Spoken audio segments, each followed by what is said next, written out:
Hello and welcome to my presentation on applying spatially dependent density corrections to film data at the ACDS. I have nothing to disclose.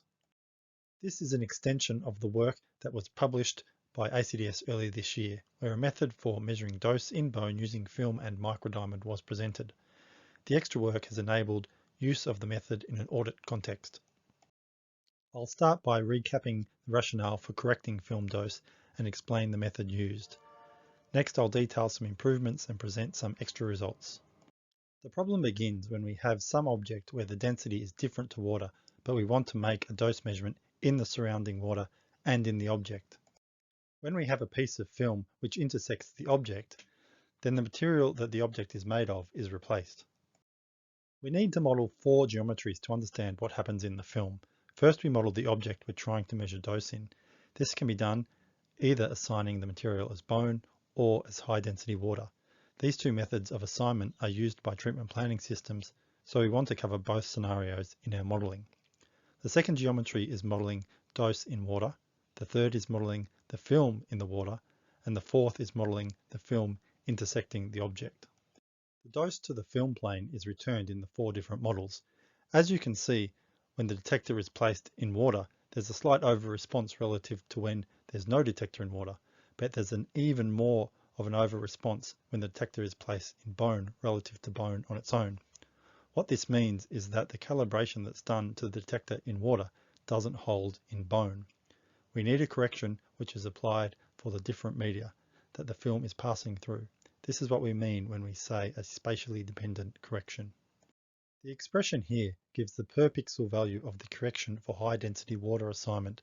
The trabecular correction is 1.8% and the cortical correction is 8%. In the model, the beam is coming from one direction, but in a typical VMAT delivery, the beam will come in from all sides. So we just take an average of the trabecular and cortical regions. When bone is assigned instead of high density water, the corrections are different. For trabecular, it's 4.7%, and for cortical, it's 12.5%. The fact that the beam is coming from one direction doesn't really matter. The magnitude of the corrections are pretty uniform in the different regions. What's also interesting is that when we look at the interface between the two bony materials, the model predicts a sharp transition over 1 millimeter from 4.7 to 12.5%. At the edges, where we return to water, where the correction goes back to unity, we have a 12.5% jump in correction. We need to consider what this means further down the line. In the previous analysis method, the film and the planned doses were loaded into PDW Verisoft. The film dose was then aligned to the planned dose, and the data was then copied into Microsoft Excel, where the film correction was applied. The data was then exported as a DAT file, which was read back into PTW's Verisoft so that we could return the dose comparison between the film dose and the planned dose after the correction had been applied. This previous method of analysis was pretty slow and labor intensive. Because film was compared directly to planned dose, the film wasn't in an absolute position. It was okay to do this for the study, but for an audit, we need to know where the film is in absolute terms, because we want to score both against the dosimetry and also the geometric accuracy of the treatment. Another problem, there was no rotation adjustment to the correction data. This is required because every time an audit film is placed on the scanner bed, there could be a slight rotation to be corrected. Another problem is that if we want to repeat the analysis with any change to the methodology or parameters, we would have to do the whole thing again in the very labor-intensive way. This isn't viable. We want a process where we can rerun as many times as necessary. Another issue is that the analysis wasn't integrated with an audit. We need something that our ACDF staff can use intuitively without lots of manual data crunching. MATLAB code has been written to perform the analysis. The process begins by matching the film to a position in the CT image to find its absolute position. We also have created a standard image of the spine, identifying the 3 correction regions.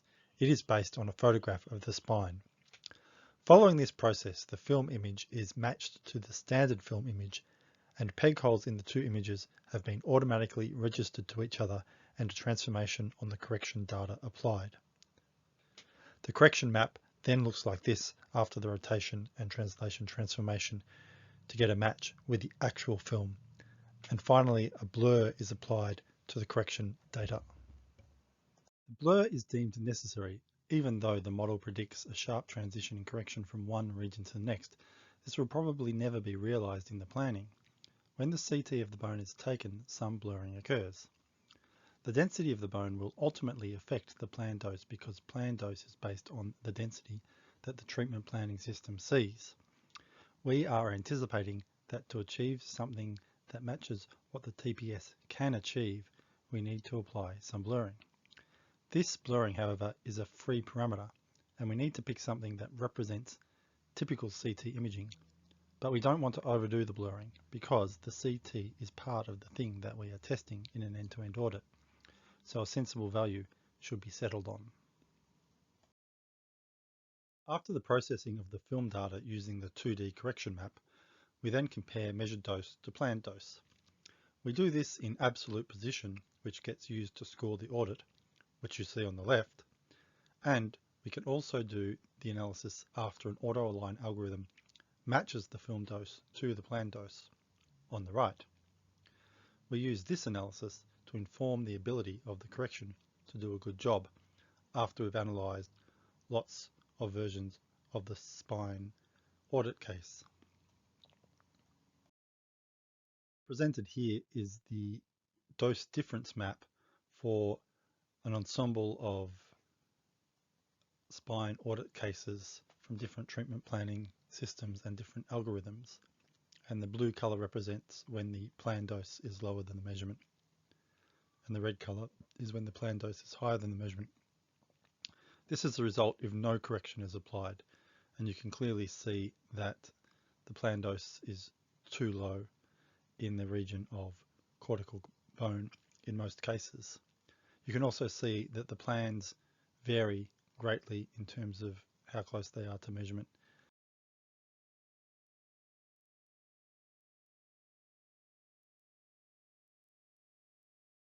We've applied the high density water correction to all of these cases, and we can see the change in the result as the film dose is reduced to be a closer match to the planned dose in the bony regions. The overall colour becomes a little bit whiter. When we apply the bone correction instead of the high density water correction, because that correction is a little bit larger, the correction to the measured dose is a little bit greater, so we start going a little bit more red in terms of the response. We've plotted the dose ratio between the film and the plan in the top one grey of the dose distribution, a metric attempting to check how the application of the film correction affects the dosimetry relative to the national average plan. But further work is required to check region by region and also for each individual treatment planning system before we are ready to make an assessment on the effectiveness of the correction. So to summarise, we have incorporated the film correction into our audit workflow for the ACDS staff. We actually have achieved this for both a spine and a lung. I haven't presented any of the lung data here because there wasn't enough space in the presentation. Applying both corrections, dose to water and dose to medium, on every audit, and then tailoring the audit outcome according to the TPS method used. We also produce both manual and auto-aligned analysis. More detailed analysis for the cortical and trabecular regions is required before we can assess the correction as a whole. And we also need to do more detailed analysis of the lung results, which I haven't shown here. We also need to do more detailed analysis on each TPS.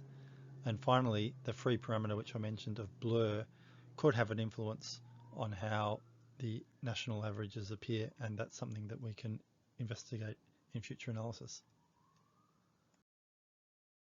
Thank you very much for listening to my presentation. Goodbye.